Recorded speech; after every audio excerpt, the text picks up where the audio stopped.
Tegrid Vahnken. Full Omnidraekan entry.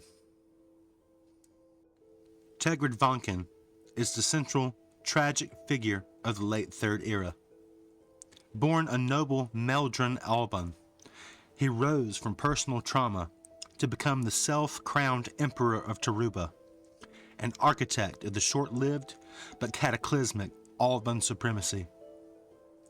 His reign, 433 to 143 BZ, or 1066 to 1356 TE, was defined by ruthless conquest, ideological zeal, supernatural experimentation, and ultimate betrayal. He is remembered as both a would-be restorer of Alban glory and a cautionary tale of vengeance-fueled hubris. Early life and the forging of hatred, 500 to 433 BZ. Born in Atrilin, a Meldron Alban stronghold, in the same year as Legern Matnus, a lower status boy of possibly mixed heritage. The two formed something rarer than friendship, the psychic sibling bond that Alban sometimes developed between blood kin, remarkable in their case precisely because they shared none. Alban children mature far more swiftly in mind than human children. By the time of Atrilin's fall, the bond between them was fully formed and, as such bonds are, unbreakable by distance. 497 BZ, or 1002 TE. The fall of the Lich King Jaring-Jarad. Several Alban kingdoms, including the declining Varigand, blame humanity for insufficient support. 496 BZ, or 1003 TE. Faldic raiders sack Atrilin. Matnus is among the children taken and sold into slavery. Vahnken, spared by his status, witnesses the helplessness and humiliation of his people. But the sack was not the whole of his wound. The sibling bond carries sensation, never certainty. In the years that followed, Vahnken felt flashes of Matnus's suffering across the bond. Pain without context, anguish without explanation. And where the bond gave him no answers, he supplied his own. Every flare of distress became, in his mind, further proof of human cruelty. The emotional core of his life was not a memory, but an open channel, and what poured through it he interpreted in the darkest possible light. Matnus was in fact rescued from slavery in 493 BZ by Uriah Wind, and raised as his ward. Whether Vahnken ever knew this, whether the bond told him and he refused to hear it, or whether it had already gone quiet, is among the most contested questions of the era. By adulthood, Vahnken had become a charismatic, strategically brilliant radical. He viewed the scattered Alban remnants as weak and decadent, and humanity as an existential threat. The Alban supremacy, rise in ideology. 433 BZ, or 1066 TE.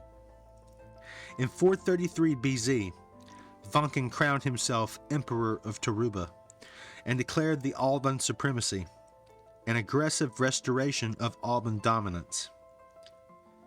He unified remaining Alban factions, Varigand fully absorbed, plus remnants of Ivergleam, Byramaz, and Vytral bands, under one banner. A declaration of destiny.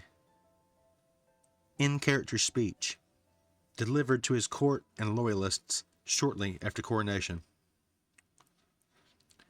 Brothers and sisters of the Alban, loyal subjects of the supremacy, for too long our people have wallowed in the shame of past defeats, at the hands of raiders, of men less worthy, of the decadent realms that watched us suffer. We are the heirs of a once great legacy, a lineage stretching back to the dawn of magic and civilization itself. Our ancestors, the mighty Tan, shaped the world in their image, yet we, the Alban, allowed ourselves to be scattered and diminished. No more. Some call me a tyrant. Let them. It is easy to label a leader who demands unity and strength as tyrant when your own heart is too weak to accept the costs of greatness. I stand here not merely as a ruler, but as the vessel of our people's will and rightful destiny. When Atropine fell, I witnessed the cruelty of men without honor, my kin enslaved, our homes burned to ash. In that tragedy, I saw a truth, that those of lesser blood will always prey upon the strong if we permit it. My duty is to ensure no Alban settlement endures such humiliation again. Some speak of mercy and coexistence with humanity, calling me cruel for enslaving or subjugating them. They forget that we once held the keys to creation. We were the enlightened ones in a world of chaos. Did the warlords of Vald show mercy when they burned my people's homes? Did Draktarn's warriors hesitate to slaughter entire villages? Mercy is a privilege of the strong. Until these lesser realms accept the order we bring, our task is to bend them to our cause or let them be ground beneath the march of progress. My critics decry our forays into ancient knowledge, the warlock fragments, the powers of taint, the secrets that raised the deathless legions of old. I ask you, do we not have the right to reclaim every secret once known in this world and turn it at last to Alban hands? Others label it forbidden, but I call it our heritage. Yes, the cost is high. Yes, sacrifices must be made, sometimes even of our own blood. But we stand upon the precipice of a new dawn. To transcend our fractured past, we must harness every resource, every spark of power that is our birthright. Only then will we forge a world where the Alban stand unquestioned, restored to the glory our forebears intended. I do not relish the blood spilled. I do not delight in war for war's sake. But in these tumultuous times, peace and security are found only under unwavering leadership.